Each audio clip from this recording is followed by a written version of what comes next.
Expectations हम लोग as a job करते हैं तो हम लोग यही एक्सपेक्ट करते हैं कि जो हमारा टैक्स जा रहा है, जो हम लोग गवर्नमेंट को टैक्स दे रहे हैं, उसमें हमें थोड़ा सा रिबेट वगैरह मिले और हमें थोड़ा सा कंसेशन मिले, क्योंकि हम लोग की सैलरी जितनी नहीं है उससे ज़्यादा तो हम लोग टैक्स में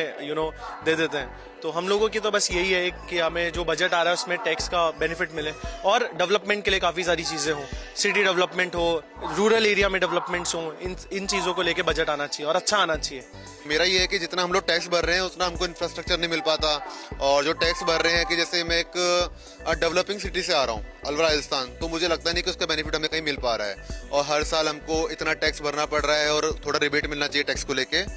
और उसके अलावा गवर्नमेंट को थोड़ा और भी चीज़ें देखना पड़ेगा, जैसे हेल्थ इंश्योरेंस है, जैसे हम लाइफ टाइम इंश्योरेंस यूज़ कर रहे हैं उस पर हम टैक्स भर रहे हैं, बहुत जीएसटी दे रहे हैं, बट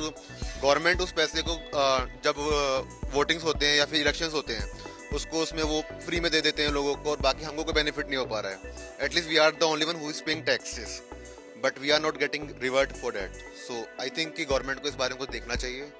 बजट से हमें ये है कि जो रसोई की मतलब कि रसोई के सारे, जैसे रसोई में गैस वगैरह यूज़ होती है उसको में कटौती होनी चाहिए, मतलब कि, और बच्चों की स्कूल की फीस है वो माफ़ होनी चाहिए या थोड़ी होनी चाहिए, मतलब कि इतना नहीं होना चाहिए। और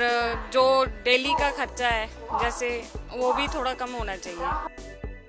अगर आप ये वीडियो YouTube पर देख रहे हैं तो हमारे चैनल को सब्सक्राइब करें और बेल आइकन को दबाना ना भूलें। अगर आप Facebook पर ये वीडियो देख रहे हैं तो हमारे पेज को लाइक करें।